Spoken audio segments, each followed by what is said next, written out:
हरे कृष्णा। आप सभी को नवरात्रि की ढेर सारी शुभकामनाएं। हैप्पी नवरात्रि।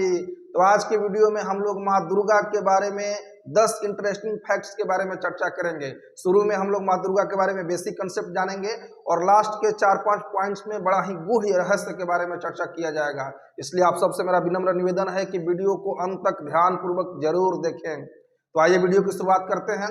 तो सबसे पहले हम लोग दुर्गा शब्द का अर्थ जानेंगे। दुर्गा दुर्ग शब्द से बना है, जिसका मतलब होता है किला या फोर्ट। तो इस भौतिक ब्रह्मांड रूपी दुर्ग की रक्षा करने वाली को दुर्गा कहा जाता है। अर्थात माँ दुर्गा इस भौतिक ब्रह्मांड रूपी दुर्ग का संचालन करती है, भौतिक ब्रह्मांड रूपी दुर्ग का पालन करती है, इसलिए उनको दुर्गा कहा जाता है। तो एक तरह से दुर्गा देवी इस भौतिक ब्रह्मांड की मालकीन है। दूसरा, एक्सटर्नल पोटेंसी ऑफ लॉर्ड, यानी भगवान की बहिरंगा शक्ति।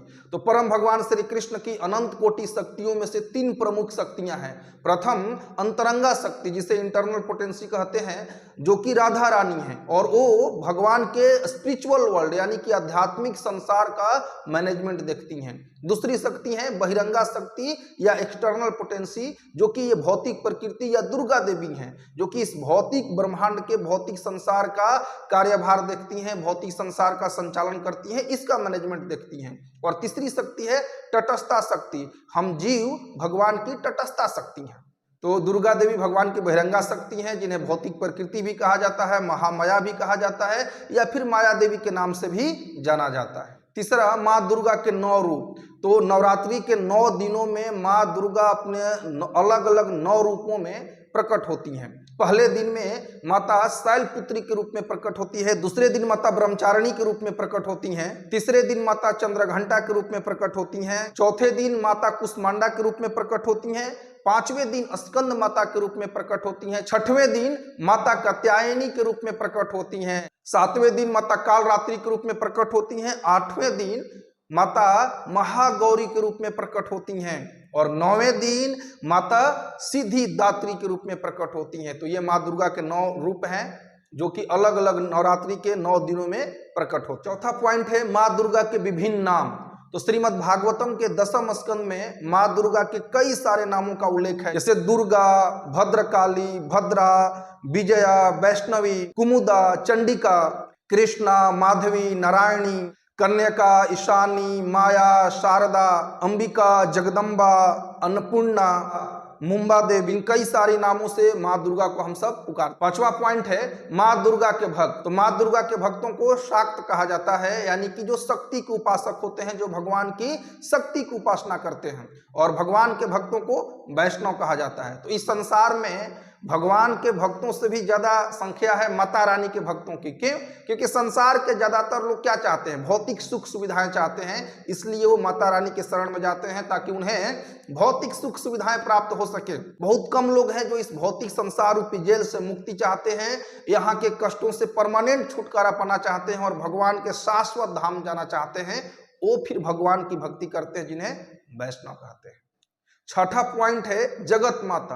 तो इस भौतिक संसार में समस्त जीवों की माता है दुर्गा माँ, इसलिए उन्हें जगत माता या जगदम्बा भी कहा जाता है। तो भौतिक संसार में जितने भी जीव जंतु हैं, उन सब का जन्म भौतिक प्रकृति के गर्भ से, अर्थात माता दुर्गा के गर्भ से संभव हुआ है। इसलिए माँ दुर्गा हम सबकी इस भौतिक संसार में माँ है। इस भौतिक संसार में 84 लाख प्रकार के जीव जोनियों का जो भौतिक शरीर है, ये भौतिक प्रकृति के 5 महाभूत पृथ्वी, जल, वायु, अग्नि, आकाश तथा मन, बुद्धि, अहंकार, इन 8 भौतिक तत्वों से बना हुआ है। तो प्रश्न ये उठता है कि अगर माँ दुर्गा हम सबकी माता है, तो फिर हम सबके पिता कौन है? तो भगवान भगवत गीता के 14वें अध्याय के 4थे श्लोक में कहते हैं, सर्वयोनिषु कौन्तेय मूर्तयः संभवन्ति या तसाम ब्रह्म मद योनिरहम बीजः प्रदपिता। हे कुंती पुत्र, तुम यह समझ लो कि समस्त प्रकार की जीव जोनियां इस भौतिक प्रकृति में जन्म द्वारा संभव है और मैं उनका बीज प्रदाता पिता हूं। तो भगवान श्री कृष्ण यहाँ पे स्पष्ट रूप से कहते हैं कि वे ही सारे जीवों के बीज प्रदह पिता हैं, यानी कि हम सबके वास्तविक पिता कौन है? भगवान श्री कृष्ण। तो जब भगवान श्री कृष्ण को हम जीवों को इस भौतिक संसार में डालना होता है तो भगवान महाविष्णु भौतिक प्रकृति पे दृष्टिपात करके इस भौतिक प्रकृति को अर्थात दुर्गा देवी को गर्भस्थ करके सारे जीवों को इस भौतिक प्रकृति में डालते हैं। और जो भगवान महाविष्णु का दृष्टिपात होता है, ग्लांस होता है, वही सदाशिव है। और ये भौतिक प्रकृति कौन है? दुर्गा देवी या रामा देवी। इसलिए शिव जी माँ दुर्गा के पति हैं। तो हम सब इस भौतिक संसार में भगवान शिव और माता पार्वती या माता दुर्गा देवी के माध्यम से आए हैं। लेकिन हम सबके वास्तविक पिता कौन है? स्वयं भगवान श्री कृष्ण। ये भौतिक शरीर भौतिक प्रकृति या माँ दुर्गा के द्वारा दिया गया है, किंतु इस भौतिक शरीर में निवास करने वाली आत्मा या जीवात्माएं कौन है? परम भगवान के शाश्वत अंश हैं। भगवान भगवत गीता के 15वें अध्याय के 7वें श्लोक में कहते हैं, ममे वांश जीवलोके जीवभूत सनातन मनः षष्ठानि इंद्रियाणि प्रकृति स्थानी कर्षति। इस भौतिक ब्रह्मांड में जितने भी जीव हैं वो सब मेरे शाश्वत अंश हैं और इस भौतिक प्रकृति में घोर संघर्ष कर रहे हैं। तो हम सब जीवात्माएं भगवान के शाश्वत अंश हैं और जब हम भगवान के आदेशों का उल्लंघन करते हैं, उनके नियमों का पालन नहीं करते हैं, तो हमें हमारे शाश्वत धाम वैकुंठ जगत से उठा करके इस भौतिक संसार रूपी जेल में डाल दिया जाता है। 7वां पॉइंट है दुर्गा माँ के बारे में, younger sister of Lord Shri Krishna. तो माँ दुर्गा भगवान श्री कृष्ण की छोटी बहन है। तो भगवान श्री कृष्ण जब देवकी और वसुदेव जी के पुत्र के रूप में आज से लगभग 5000 वर्ष पहले द्वापर युग के अंत में इस धराधाम पे प्रकट हुए, तो माँ दुर्गा यशोदा मैया के पुत्री के रूप में प्रकट हुई। आप सब ये कथा जानते हैं कि जन्माष्टमी के दिन भगवान श्री कृष्ण प्रकट हुए और उसी रात वसुदेव जी उनको मथुरा के कारागार से लेकर के गोकुल पहुंचते हैं, जहां पे यशोदा मैया ने एक पुत्री को जन्म दिया और उस पुत्री को लेकर के वापस मथुरा के कारागार में आ जाते हैं। और जब कंस को जैसे ही पता चलता है कि देवकी की 8वीं संतान का जन्म हो चुका है, तो कंस दौड़ते हुए आता है और उस छोटी सी नन्ही सी कन्या को अपने हाथ में उठा करके उसे पटक करके मारना चाहता है। लेकिन वो कन्या उसके हाथ से निकल करके आकाश में चली जाती हैं और वहां पे अष्टभुज दुर्गा देवी के रूप में प्रकट होती हैं और कहती हैं कि अरे मूर्ख कंस, तुमको मारने वाले परम भगवान जन्म ले चुके हैं। जबकि कंस जानते हैं वास्तव में दुर्गा मैया का भक्त था, वो शक्ति की पूजा करता था, लेकिन दुर्गा मैया उसकी रक्षा नहीं कर सकी। क्यों? क्योंकि कंस दुर्गा माता के भी आराध्य देव भगवान श्री कृष्ण से द्वेष करता था, उनको मारना चाहता था। तो इससे शिक्षा क्या मिलती है? तो अगर हम भगवान श्री कृष्ण से द्वेष करते हैं, उनकी भक्ति नहीं करते हैं, तो हमें भी माता की वास्तविक कृपा नहीं मिल सकती है, चाहे हम कितनी भी माता रानी की भक्ति कर लें। तो वह पॉइंट है कि माँ दुर्गा के हाथ में उपस्थित त्रिशूल का मतलब क्या है? तो जो माँ दुर्गा के हाथ में उपस्थित त्रिशूल है, ये 3 भौतिक तापों को, भौतिक कष्टों को रिप्रेजेंट करता है। पहला आदि भौतिक कष्ट, दूसरा आदि आत्मिक कष्ट और तीसरा आदि दैविक कष्ट। आदि भौतिक कष्ट वे कष्ट हैं जो हमें दूसरे जीवों के द्वारा मिलते हैं, जैसे सांप ने काट लिया, मच्छर ने काट लिया, डेंगू हो गया, या फिर कहीं युद्ध हो गया, बमबारी हो गई, गोलीबारी हो गई, वहां मृत्यु हो गई। तो दूसरे जीवों के द्वारा, दूसरे व्यक्तियों के द्वारा मिलने वाले कष्ट को आदि भौतिक कष्ट कहते हैं। दूसरा है आदि आत्मिक कष्ट, यानी अपने मन और शरीर के द्वारा मिलने वाले कष्ट। और तीसरा है आदि दैविक कष्ट, दैवीय प्रकोप के द्वारा मिलने वाला कष्ट, जैसे भूकंप आ गया, बाढ़ आ गया, सूखा पड़ गई, ये सब दैवीय प्रकोप से मिलने वाले कष्ट हैं, दैविक कष्ट हैं। इन 3 प्रकार के कष्टों के द्वारा माँ दुर्गा इस भौतिक संसार में हम जीवों को अपने अपने कर्मों के अनुसार दंडित करती हैं, उन्हें अपने अपने कर्मों के अनुसार शरीर मिलते रहता है और 84 लाख प्रकार के जीव योनियों में हम सब फंसे रहते हैं। तो माँ दुर्गा तो वास्तव में हम सब की माता हैं, फिर वो हमें ये 3 प्रकार के कष्ट क्यों देती हैं? क्योंकि ये भौतिक संसार एक जेल की तरह है, जिसमें आने का हमारा पर्पस क्या है कि हम सुधर जाएं, हम सुधर करके भगवान के शरण में वापस जाएं, वापस अपने वैकुंठ धाम में जा सकें। तो माँ दुर्गा हमें 3 प्रकार के कष्ट दे करके भगवान की तरफ उन्मुख करती हैं, दंडित करके हमें भगवान की तरफ जाने के लिए प्रेरित करती हैं। 9वां पॉइंट, दुर्गा मैया इस भौतिक संसार रूपी जेल की जेलर है। शास्त्रों में इस संसार को, इस भौतिक ब्रह्मांड को भगवान का जेल कहा गया है। जो जीव भगवान के धाम में रह करके भगवान के नियमों का उल्लंघन करते हैं, उनके आदेशों का पालन नहीं करते हैं, उन्हें इस भौतिक ब्रह्मांड रूपी जेल में डाला जाता है। और इस जेल की जेलर कौन है?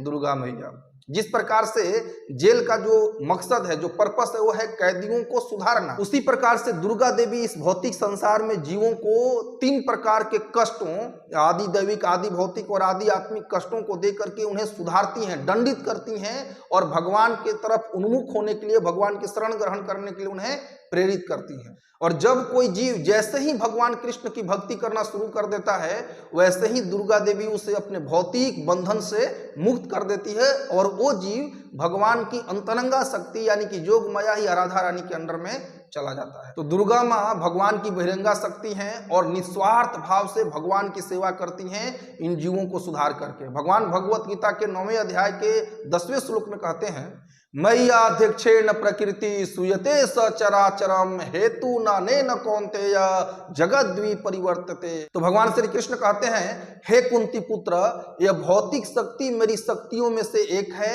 और मेरी अध्यक्षता में कार्य करती है, जिससे सारे चर तथा अचर प्राणी उत्पन्न होते हैं। इसके शासन में यह जगत बारंबार सृजित और विनष्ट होते रहता है। तो यहाँ भगवान स्पष्ट रूप से कहते हैं, मैया अध्यक्षण प्रकृति, ये भौतिक प्रकृति स्वतंत्र रूप से नहीं बल्कि मेरी अध्यक्षता में कार्य करती है। देखिए, ये भौतिक प्रकृति या दुर्गा देवी भगवान की छाया शक्ति है, उनकी बहिरंगा शक्ति है। तो छाया जैसे जैसे व्यक्ति हिलता है वैसे वैसे उसकी छाया हिलती है। तो जैसे भगवान कृष्ण की इच्छा होती है वैसे ही दुर्गा मैया इस भौतिक संसार को संचालित करती हैं, भौतिक संसार को चलाती हैं। तो दुर्गा माई स्वतंत्र रूप से इस भौतिक संसार का संचालन नहीं करती हैं बल्कि भगवान श्री कृष्ण की अध्यक्षता में रह करके, उनके अंडर में रह करके कार्य करती हैं। और हम जीव इस भौतिक संसार रूपी जेल में फंस करके 84 लाख जीव योनियों का चक्कर लगाते रहते हैं। कभी मनुष्य का योनि, कभी कुत्ता बिल्ली का शरीर, कभी सुअर का शरीर, पुनरपि जन्मम पुनरपि मरणम, बार बार इस जन्म मृत्यु के चक्र में फंसे रहते हैं, करोड़ों करोड़ जन्मों से फंसे हुए हैं।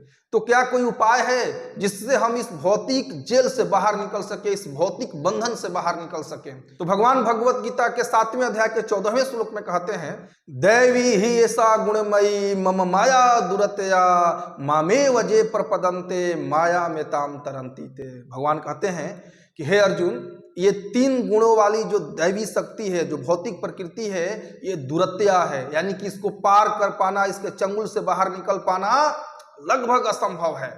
लेकिन मामे वजे प्रपदंते, जो मेरी शरण ग्रहण कर लेते हैं, माया में ताम तरंतीते, वो माया के बंधनों से, इस भौतिक जगत के बंधन से छूट जाते हैं और मेरे शाश्वत धाम को प्राप्त होते हैं। भौतिक प्रकृति के चंगुल से, इस भौतिक जेल से बाहर निकलने का एक ही मार्ग है, वो है भगवान श्री कृष्ण की शरण ग्रहण करना, भगवान कृष्ण की शुद्ध भक्ति करना। देखिए, हम दुर्गा माई की कितना भी उपासना कर लें, हमें कुछ भौतिक सुख सुविधाएं प्राप्त हो जाएंगी, लेकिन इस भौतिक जेल से बाहर नहीं निकल सकते। जैसे जेलर को प्रसन्न करके कोई कैदी जेल में थोड़ी बहुत सुविधाएं ज्यादा ले सकता है, 2-4 रोटी ज्यादा ले सकता है या कुछ सुख सुविधाएं ज्यादा ले लेगा, लेकिन जेल से बाहर नहीं निकल पाएगा वो। 10वां और अंतिम पॉइंट है कि माँ दुर्गा से हमें कौन सा वर मांगना चाहिए। तो देखिए, अभी नवरात्रि का समय चल रहा है, तो संसार के जो लोग हैं वो माँ दुर्गा से क्या वर मांगते हैं? धनम देही, गृहम देही, पुत्रम देही, धन सुख संपत्ति, घर द्वार, ये भौतिक सुख सुविधाएं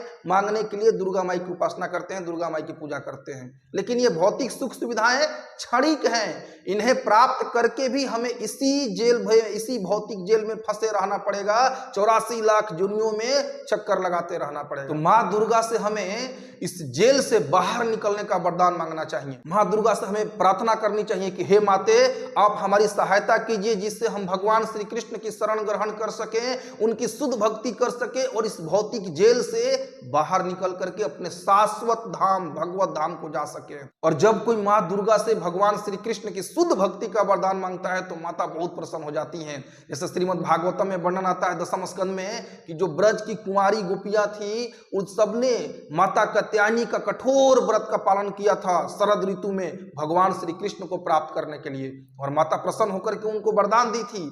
उसी तरह से रुक्मिणी जी हैं, उनके पिता और उनके जो भाई थे वो उनका विवाह शिशुपाल से करना चाहते थे, लेकिन रुक्मिणी मैया शिशुपाल से न विवाह करके भगवान श्री कृष्ण से विवाह करना चाहती थी। इसलिए वो सुबह सुबह गई माता रानी के मंदिर में और माता से प्रार्थना की, और भगवान श्री कृष्ण आए और उनको लेकर के फिर द्वारिका चले गए। तो इस प्रकार से इस नवरात्रि में हमें माँ दुर्गा से प्रार्थना करनी चाहिए कि माते हम पे कृपा करें, ताकि हम भगवान कृष्ण की भक्ति कर सकें, उनके शुद्ध भक्त बन सके। हरे कृष्णा। अगर ये वीडियो आपको पसंद आया हो तो चैनल को सब्सक्राइब कर लीजिए, वीडियो को शेयर कीजिए, लाइक कीजिए, और कमेंट में आपके जो भी प्रश्न हो माँ दुर्गा के बारे में आप उसे पूछ सकते हैं। आप सबको फिर से नवरात्रि की ढेर सारी शुभकामनाएं। हरे कृष्णा।